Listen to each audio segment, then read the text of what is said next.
Qu'est-ce que le syndrome du canal carpien? Le syndrome du canal carpien correspond à la compression du nerf médian au niveau de la paume de la main. Le nerf médian est un nerf important, il assure une partie de la sensibilité et de la motricité de la main. Au niveau de la paume de la main, le nerf médian passe à travers le canal carpien qui est un tunnel osseux recouvert par un ligament épais appelé rétinaculum défléchisseur. Ce canal ou tunnel carpien n'est pas extensible, il contient en plus du nerf médian différents tendons fléchisseurs. À l'intérieur du canal ou tunnel carpien, différentes structures peuvent se modifier et alors entraîner une surpression autour du nerf médian et entraîner l'apparition de symptômes provoquant ainsi le syndrome du canal carpien.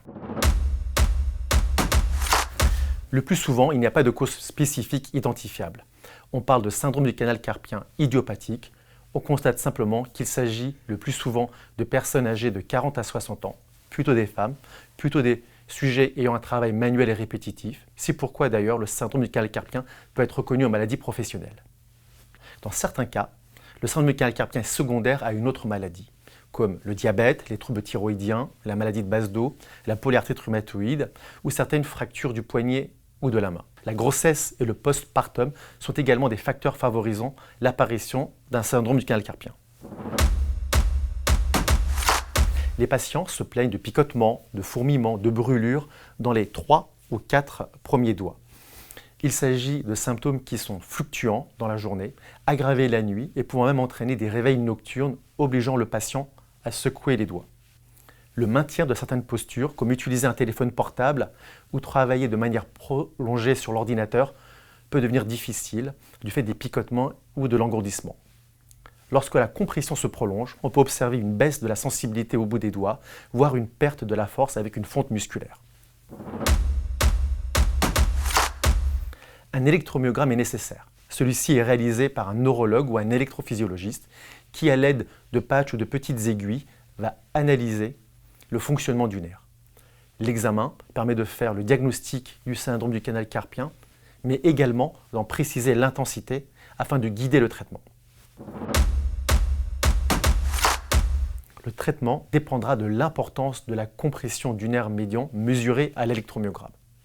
Lorsque l'atteinte n'est pas trop importante, le traitement médical est privilégié.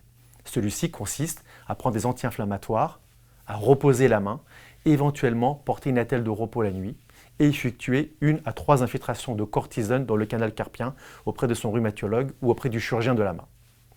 Si ce traitement médical n'est pas suffisant ou si l'atteinte du nerf médian est déjà bien avancée, il faudra alors envisager un traitement chirurgical qui consiste à agrandir le canal carpien en ouvrant le rétinaculum défléchisseur. Il s'agit d'une intervention courante, pratiquée le plus souvent par caméra afin de bien visualiser le nerf, en ambulatoire associé à un repos professionnel de 2 à 3 semaines.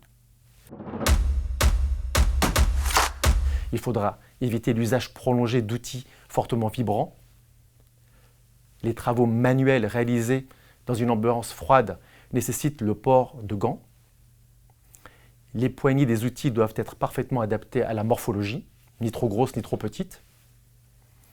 Changez fréquemment de position et en cas de tâches répétitives, pensez à reposer votre main et vos poignets. Utilisez un repose-poignet ou une souris verticale.